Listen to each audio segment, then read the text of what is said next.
Indonesia merupakan salah satu negara berkembang dengan perekonomian terbesar di Asia Tenggara yang berkontribusi secara signifikan terhadap emisi karbon. Berdasarkan data World Bank hingga tahun 2023, emisi karbon di Indonesia mencapai angka 674,5 juta ton. Angka ini mencakup beberapa sektor. Salah satunya adalah sektor industri.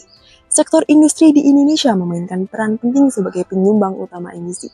Aktivitas di sektor industri seperti produksi baja, semen, dan kimia berkontribusi secara signifikan terhadap jejak karbon di negara ini.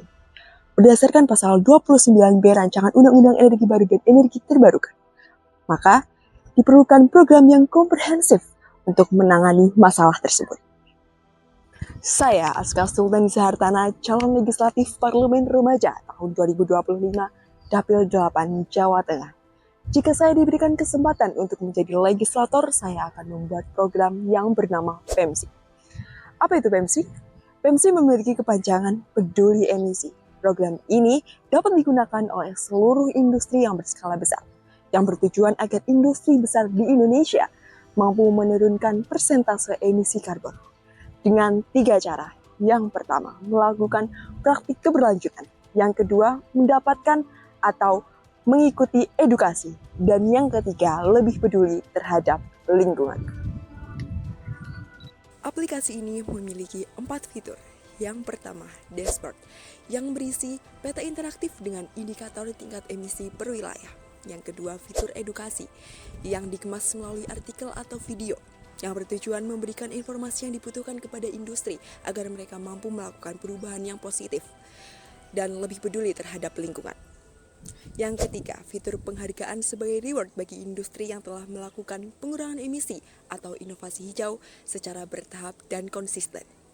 Yang terakhir, yaitu integrasi laporan emisi berkala yang dipantau oleh pemerintah.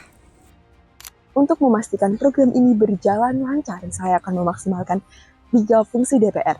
Yang pertama, fungsi legislasi. DPR dapat menambahkan undang-undang yang mengatur tentang peduli emisi agar pengelolaannya jelas.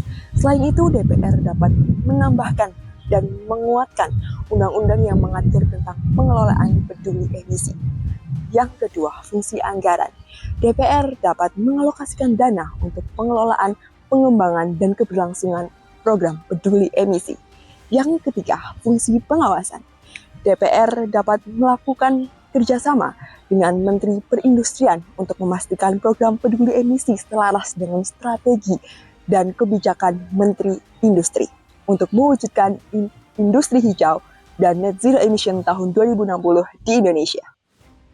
Menjadi peduli emisi bukan hanya sebuah impian, tetapi sebuah keharusan untuk mewujudkan Indonesia bebas emisi. Saya yakin dan percaya bahwa net zero emission dapat terwujud. Mari kita wujudkan net zero emission tahun 2060 bersama PEMSI.